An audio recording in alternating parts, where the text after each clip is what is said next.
your heart has already beaten over 2 billion times by the time you turn 60. That's an astonishing number, isn't it? But here's what cardiologists desperately want you to understand right now. The choices you make in the next few years matter more than everything that came before. Why does this specific decade matter so much? Because your 60s represent a critical turning point. This is when silent damage either gets caught early or quietly becomes irreversible. Stick with me, because what I'm about to share could genuinely add years to your life. I've gathered insights straight from cardiology research and clinical experience. These aren't generic tips you've heard 1,000 times. These are the specific things doctors see going wrong, and more importantly, what actually works to fix them. Let's start with something that surprises almost everyone. Blood pressure numbers that were perfectly fine in your 40s can become dangerous in your 60s. Here's the critical part. Your arteries naturally stiffen with age. This means the same blood pressure reading carries different risks depending on your age. A reading of 130/80 might have been fine before. Now, it could be pushing you toward serious complications. Cardiologists recommend checking your blood pressure at home, not just at doctor visits. Why? Because white coat syndrome is real. Many people get anxious at appointments, skewing results. Home monitoring gives a truer picture of what's happening daily. Think about it this way. Would you trust a single snapshot over a full week of data? Consistent home readings help your doctor make better decisions about medication and lifestyle adjustments. Now let's talk about cholesterol, because everything you thought you knew might be outdated. For decades, we focused almost entirely on total cholesterol numbers. That approach is now considered incomplete. Modern cardiology looks at particle size and inflammation markers alongside traditional numbers. Two people with identical cholesterol levels can have vastly different heart disease risks. This is where advanced testing becomes valuable after 60. Ask your doctor about additional tests beyond the standard panel.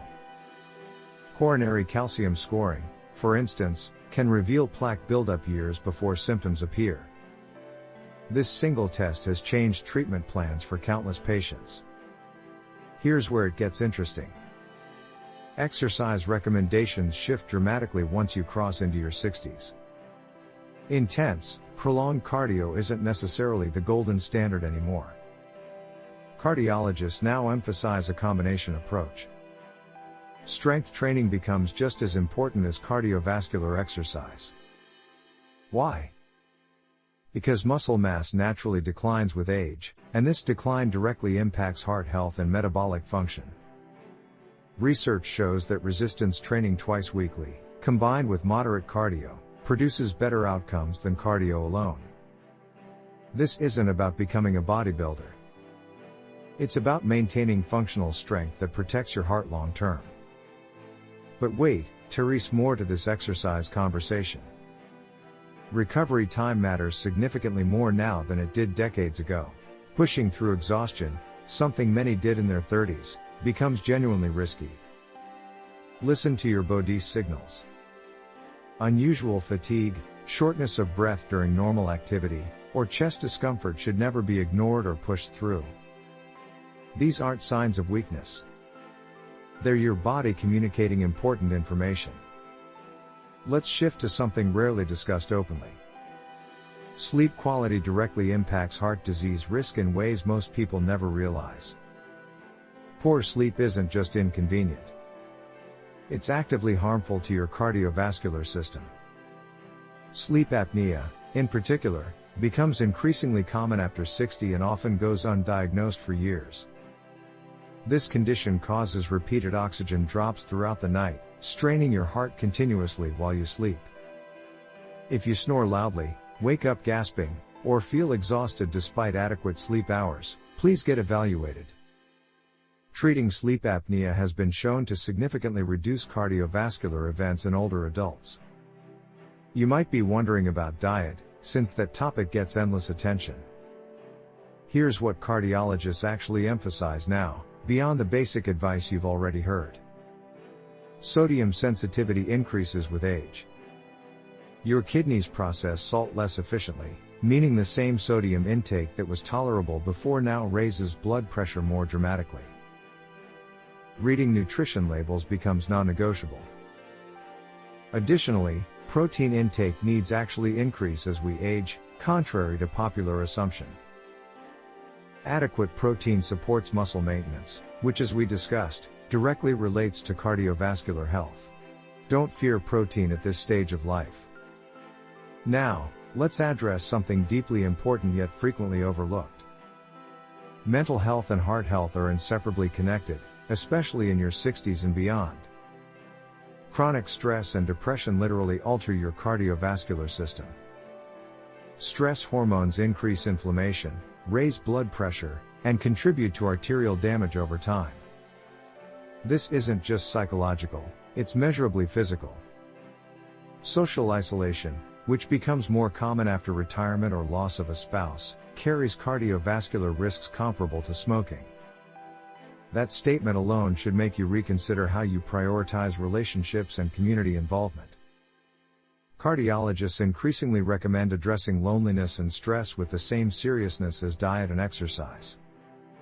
Therapy, social clubs, volunteer work, and maintaining friendships aren't luxuries.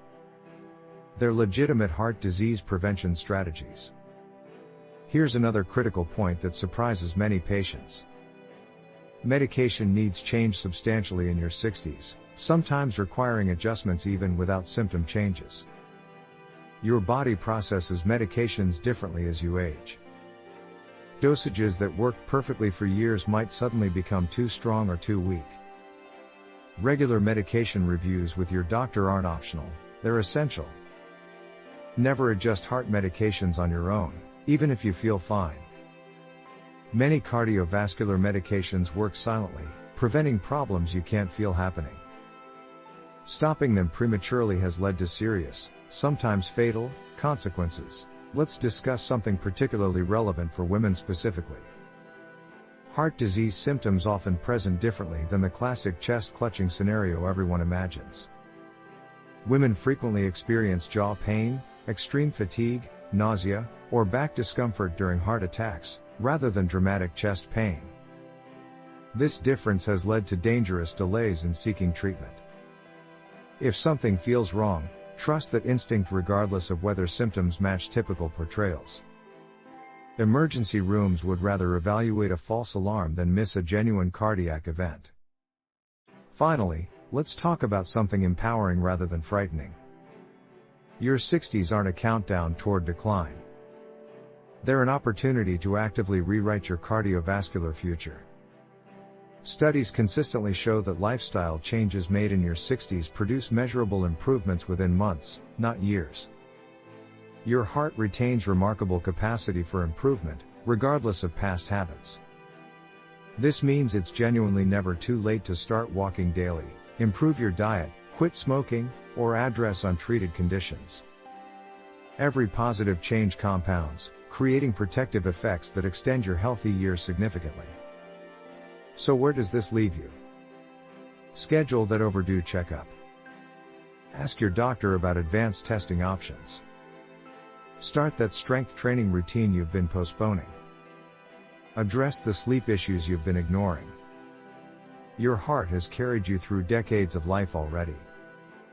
It deserves informed, proactive care now more than ever. The knowledge exists, the strategies work, and the time to act is genuinely right now. Take these insights seriously, share them with loved ones who need to hear this too, and remember that small consistent actions create the biggest long-term impact on your cardiovascular health.